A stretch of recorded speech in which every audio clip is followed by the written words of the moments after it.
Hello दोस्तों, कैसे हैं आप सभी लोग? उम्मीद करता हूँ अच्छे होंगे। तो एक्सेल क्या हमारे डे टू डे लाइफ में बहुत ज़्यादा यूज़ होता है। बहुत ज़्यादा यूज़, पर्सनली मेरी लाइफ में तो बहुत ज़्यादा यूज़ होता है। तो मैंने सोचा क्यों ना हम एक सीरीज टाइप से बना दें, जिसमें हम बेसिक बिगनर से लेकर एडवांस तक की बात करें, जहाँ पे हम किस तरह से माइक्रोज बना सकते हैं, किस तरह की स्क्रिप्ट यूज़ कर सकते हैं। तो एक्सेल बहुत इंपॉर्टेंट है, पर एक्सेल है क्या? काफ़ी लोगों के दिमाग में ही आता है। तो एक्सेल बेसिकली एक स्प्रेडशीट प्रोग्राम एप्लीकेशन है जो कि माइक्रोसॉफ्ट ने बनाई है। चाहे आप नंबर्स यूज़ करते हो मैक में, चाहे गूगल का आप स्प्रेडशीट यूज़ करते हो, सब based on basically kind of Excel का अल्टरनेटिव्स है। एक्सेल आपकी डे टू डे लाइफ में बहुत ज़्यादा यूज़ होता है। चाहे आपको घर का बैलेंस शीट बनानी हो, चाहे किसी कंपनी की बैलेंस शीट बनानी हो, जितनी बड़ी कंपनी में जितनी आप पोस्ट से पहुँचाएंगे उतना ज़्यादा आपका एक्सेल यूज़ आएगा। काफ़ी टाइम पे हम लोग CRM एंड ERP वगैरह यूज़ करते हैं, पर स्टिल काफ़ी सारी चीज़ें हमको जो करनी पड़ती है वो एक्सेल में ही करनी पड़ती है। तो अब ये किसके लिए यूज़फुल है? ये मैं जैसे मैंने बताया, ये हर किसी के लिए यूज़फुल है। चाहे आप स्कूल गोइंग हो, चाहे आप 60 ईयर्स के हो, चाहे आपका बिजनेस हो, चाहे आप हाउस वाइफ हो। अगर हाउस वाइफ है तो आप इनकम एंड एक्सपेंसेस की शीट बना सकते हैं। बिजनेस है तो आपके पास की लिमिटेशंस नहीं है। चाहे आपको अपनी वेबसाइट का डाटा एनालाइज करना हो, चाहे आपको रिकॉर्ड कीपिंग करनी हो, या आपको इनकम एंड एक्सपेंसेस को आपको कैलकुलेट करना हो, हर चीज़ में आप इसको यूज़ कर सकते हैं। अब ये डिज़ाइन किसके लिए? ये अभी की जो फर्स्ट सीरीज है, ये डिज़ाइन है बिगनर टू इंटीमेट लेवल के लिए आपके डिज़ाइन है, जिसमें हम एडवांस तक इसको कवर करने की पूरी कोशिश करेंगे डिपेंडिंग ऑन द रिस्पॉन्स। तो पहले इस एक्सेल के बारे में देख लेते हैं, एक्सेल दिखता है किस तरह का। ये मैंने थोड़ी इमेज काफ़ी पुरानी लगा रखी है कि बनाने में बनी थी, पर मैं आपको नया एक्सेल आपको दिखाता हूँ किस तरह से। एक्सेल पहले first of all Excel download कहाँ से करेंगे, वो सबसे इंपॉर्टेंट चीज़ आती है। तो माइक्रोसॉफ्ट की साइट पे जाके आप यहाँ से एक्सेल ले सकते हैं। एक्सेल यहाँ पे जो अवेलेबल है, माइक्रोसॉफ्ट 365 का सब्सक्रिप्शन ले सकते हैं। मैं जो अभी एक्सेल यूज़ कर रहा हूँ वो यूज़ कर रहा हूँ माइक्रोसॉफ्ट एक्सेल 2019 एडिशन। इसमें काफ़ी सारे एडिशन होंगे। प्लस ये अवेलेबल आपके सबके लिए, चाहे आप मैक यूज़ कर रहे हो, एंड्रॉयड और विंडोज़ किसी के लिए। बट कॉस्टिंग है, ऑफकोर्स सी बात है, काफ़ी बड़ा सॉफ्टवेयर है, काफ़ी इंपॉर्टेंट सॉफ्टवेयर है डे टू डे लाइफ में, तो ऑफकोर्स ये आपको फ्री नहीं मिलेगा। इसकी जो आपको ईयरली कॉस्टिंग पड़ रही है, जिसमें आपका माइक्रोसॉफ्ट ऑफिस और बाकी अदर टूल्स, पूरा माइक्रोसॉफ्ट सूट है, जिसमें आपके पास वर्ड भी इंक्लूडेड है, आपका एक्सेल हो गया, पावर पॉइंट हो गया, वन नोट हो गया, आउटलुक हो गया, क्लाउड हो गया। और आई थिंक स्टोरेज में काफ़ी आपको अब तक 6 TB की स्टोरेज मिल रही है, 1 TB पर पर्सन स्टोरेज आपको मिल रही है। काफ़ी ज़्यादा स्टोरेज है आपके लिए। पर ये आपको कॉस्ट का 6000 है, और 1% में आपको लेते हैं तो 4200 रुपीज़ की आपको उसकी अप्रोक्स जो आपको उसकी कॉस्टिंग पड़ेगी, जिसमें आपसे कहीं पे भी यूज़ कर सकते हैं। मैक हो गया, आपका एंड्रॉइड हो गया, चाहे विंडोज़ हो गया। तो यहाँ से आप ले सकते हैं, और स्टार्टिंग के लिए आप चाहें तो उसका आप ट्रायल वर्जन भी डाउनलोड कर सकते हैं। अब मूव करते हैं माइक अपने एक्सेल पे। तो इस केस में फर्स्ट मैं एक्सेल को क्लोज कर देता हूँ। मैं दोबारा से आपको स्टार्ट करके दिखाता हूँ। तो मैंने एक्सेल क्लोज कर दिया।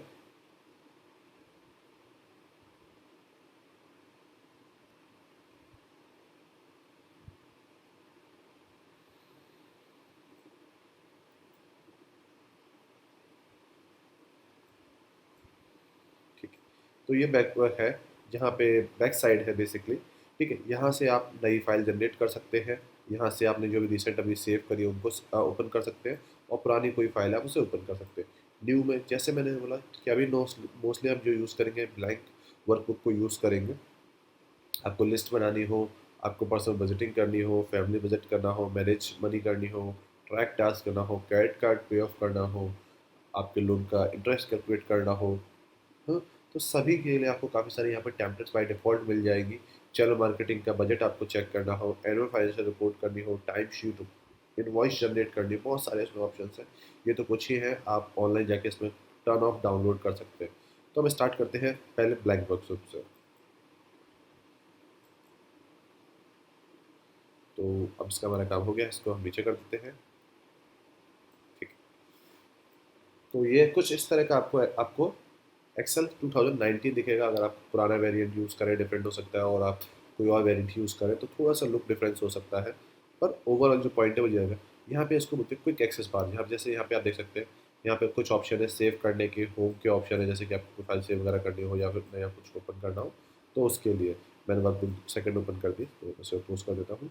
अगर आप चाहते हैं कि यहाँ पे और ऑप्शन आ जाए, प्रिंट का ऑप्शन देना, प्रिंट का ऑप्शन दे सकते हैं, न्यू का ऑप्शन देना चाहे न्यू का ऑप्शन दे सकते हैं। इस यहाँ पे इस ऑप्शन को वैसे रिवर्स स्टार्ट बटन भी बोलते हैं इस ऑप्शन को बेसिकली, और इस पूरी जगह को जो बोलते हैं आपका रिबन बोलते हैं। यहाँ पे जो ऑप्शन है insert, draw, page layout, formula, data, review, view, इसको बोलते हैं रिबन टैब।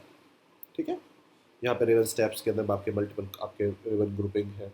ठीक है, रिबन बार बोलते हैं बेसिकली, जो आप बीच में क्लाइन दिख रहे हैं, जिससे जैसे इसको डिवाइड किया गया है। यहाँ पे काफ़ी सारे आपके एडवांस फीचर्स मिलेंगे जिनको यूज़ करेंगे।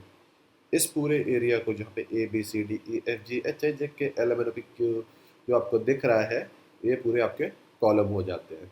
ठीक है, कॉलम ऊपर के साइड में जो लिखे ABCD वगैरह, जो मैं सेलेक्ट कर रहा हूँ, और जो नीचे 1 2 3 नंबर है, इनको बोलते हैं रो। इन सबको हम बोलते हैं रो। ठीक है, बट अब A और 1 लिखा हुआ है, ये क्या हुआ फिर? या B और 1, हाँ, या B2, इस तरह से इनको बोलते हैं हम शेल। ठीक है, जैसे हमें कोई चीज़ लिखनी है तो यहाँ पे हम आराम से लिख सकते हैं, उसके बारे में बात करें। पर अगर आपको सपोज जैसे कोई फर्स्ट आपको कुछ डाटा इंसर्ट करना है तो कैसे करते हैं? सपोज हम यहाँ पे नेम लिख देते हैं, नेम हो गया, हमें कोई सिंपल सी नंबर हो गया। ठीक है, और हमें यहाँ पे कोई भी लिखना है, ईमेल एड्रेस लिखना है, तो एक सिंपल से अपना डाटाबेस बनाते हैं। तो यहाँ पे स्टार्ट करते हैं हमने यहाँ पे लिख दिया अंकुर, यहाँ पे लिख दिया नेहा, यहाँ पे लिख दिया हमने प्रिया। और हमें इसको सपोज बड़ा करना है तो वैसे ट्रैक करके इसको साइज़ को बड़ा भी कर सकते हैं अकॉर्डिंग टू अपनी नीड। जैसे ईमेल एड्रेस है, उतने छोटे में नहीं आ सकता, तो इसको हमने इसकी साइज़ को बढ़ा दिया। ठीक है, तो इस केस में नंबर के केस में मैं यहाँ पे एक रैंडम नंबर डाल रहा हूँ, एग्जाम्पल सेकंड नंबर हो गया, थर्ड नंबर हो गया, कोई भी आप माइनर चेंजेस करना चाहे चेंज कर सकते हैं। Same goes with the email address demo@gmail.com। हमने यहाँ पे एक छोटी सी एक सीट बना ली। अब यहाँ पे दो चीज़ होती है, एक होता है आपका वर्कबुक, एक होता है आपकी वर्कशीट। तो अभी आप देख सकते हैं जिसमें यहाँ पे लिखा है बुक 1, ये क्या है? वर्कबुक। और ये है वर्कशीट। ऐसे आपको समझ में नहीं आएगा, तो आप समझिए, अगर सपोज मुझे पहले नई वर्कबुक बनानी, तो मैं कैसे, जैसे मैं यहाँ पे न्यू के ऑप्शन में जो मैंने दिया था, मैं इस पर क्लिक करूँगा, देखिए यहाँ पे बुक 2 लिख के बुक 3 लिख के आया, क्योंकि मैंने बुक 2 बीच में ओपन कर चुका था। वर्कबुक बेसिकली आप क्या हो गया कि आपको एक रिपोर्ट बनानी है एक ईयर बेसिस के टॉपिक पर। ठीक है, तो वो ईयर को हम बोलेंगे वर्कबुक, और उसके अंदर काफ़ी सारे मंथ्स हैं, वो हो गया आपका वर्कशीट। ठीक है, जैसे आपने एक रिपोर्ट बनाई, आपने एनुअल बजटिंग की रिपोर्ट बनाई, उसका नाम दे दिया annual budgeting, that's a workbook. जैसे ये ऊपर लिखा हुआ बुक 1, और इसके अंदर यहाँ पे जैसे मैंने इस सीट का नाम को मुझे रीनेम करना है, तो मैं जैसे यहाँ पे मैंने लिख दिया जैन। ठीक है, जनवरी। अब मैंने एक और सीट पे क्लिक किया, इसको मैंने रीनेम करके कर दिया फैब।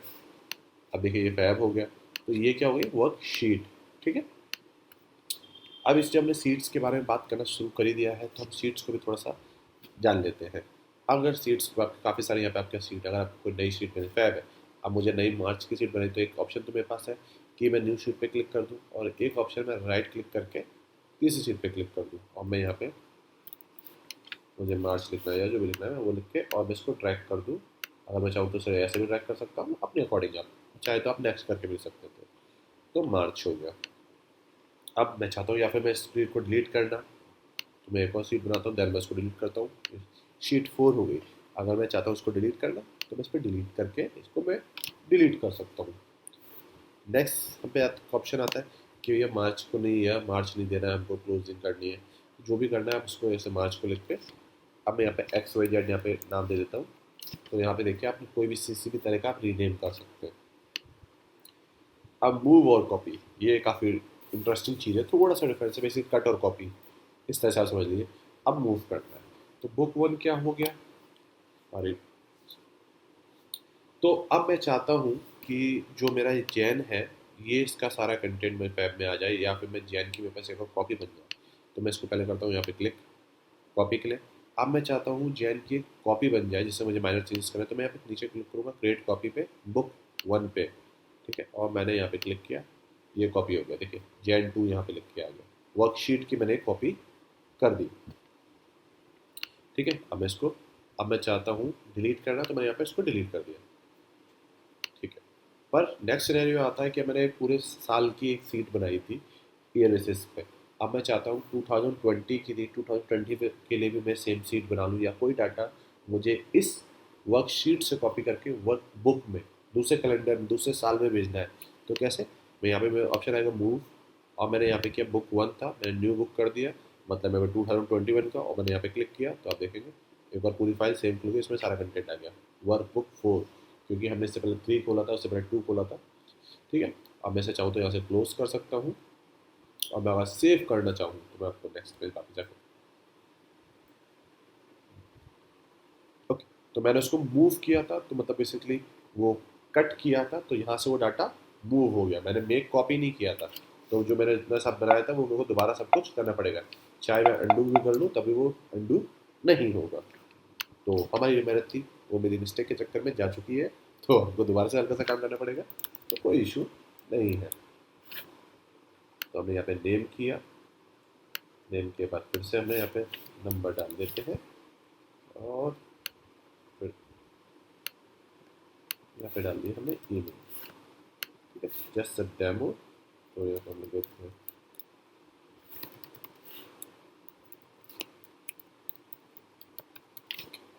तो हमारे पास फिर से फैब की सीट आ गई। अब हम चाहते हैं कि इस सीट को कलरिंग करना, तो हमने जैसे नीचे हमें एकदम देख के पता चल जाए, तो हमने कलर कर दिया रेड। यहाँ पे हम चाहते हैं येलो कलर देना, तो हमने कलर कर दिया। जिससे हम अपने मंथ्स को इंडिकेटर दे सकते हैं कि भैया रेड कलर मतलब जनवरी का महीना है, लिख तो सकते ही है। अब मैं चाहता हूँ कि एक्स वाई जेड का मेरे पे यहाँ पे अभी कोई काम नहीं है, इस सीट को हाइड करना, पर फ्यूचर में हो सकता है, तो यहाँ पे मेरे पास ऑप्शन क्या आएगा, हाइड का। तो मैंने हाइड कर दिया। अब हाइड तो कर दिया, अनहाइड कैसे करें, तो राइट क्लिक करना है, हमारे पास ऑप्शन आ जाता है अनहाइड करने का। ठीक है, इस तरह से आप सारी चीज़ें कर सकते हैं। अब इसी में एक हम प्लस पॉइंट की चीज़ को बात कर लेते हैं। सपोज यहाँ पे मेरे पे 2 सीटें हैं या 3 सीटें हैं, मैं यहाँ पे मान कर लेता हूँ मेरे पे 2 सीटें हैं, फैब और एक्स वाई जेड। अब मैं चाहता हूँ दोनों में साइमल्टेनियसली कोई चेंज हो। ठीक है, एक जैसे ही कोई थीम रखना चाहता हूँ कि जो मेरी कॉलम्स हैं ए से लेके 10 तक वो रेड कलर में हो या 20, तो उनको कैसे करेंगे, बस यहाँ पे इन दोनों को सिलेक्ट कर लूँगा। यहाँ पे देख सकते हैं ग्रुप सिलेक्ट करने के लिए करना है, मुझे शिफ्ट दबा के रखना है। तो मैंने इनको कोई भी चीज़ को सिलेक्ट किया, जो भी मुझे कलर देना है मैं यहाँ से दे सकता हूँ, और मैंने यहाँ पे इनको येलो कलर दे दिया। ठीक है, अब ये मैंने सेलेक्ट किया था फैब। अब एक्स वाई जेड जेड को देखते हैं, देखिए वहाँ पे भी ये ऑप्शन सारे हो गए। तो इस तरह से आप इसको यूज़ कर सकते हैं। बट कुछ लोगों के दिमाग में क्वेश्चन आ रहा होगा, देखिए यहाँ पे तो ये पतला सा दिख रहा है, और यहाँ पे ये, और आप देखिए मैंने 2 सीट को कवर किया, यहाँ पे उसकी वेथ चेंज कर रखी है अपने अकॉर्डिंग। मैं चाहूँ तो यहाँ पे जूम भी कर सकता हूँ, अनजूम भी कर सकता हूँ, तो वो आपके अकॉर्डिंग है, आप कस्टमाइजेशन के ऊपर है कि किस हिसाब देखना पसंद करें। तो ये हमारा चैप्टर 1 था। अगर इससे रिलेटेड कोई डाउट है तो मुझसे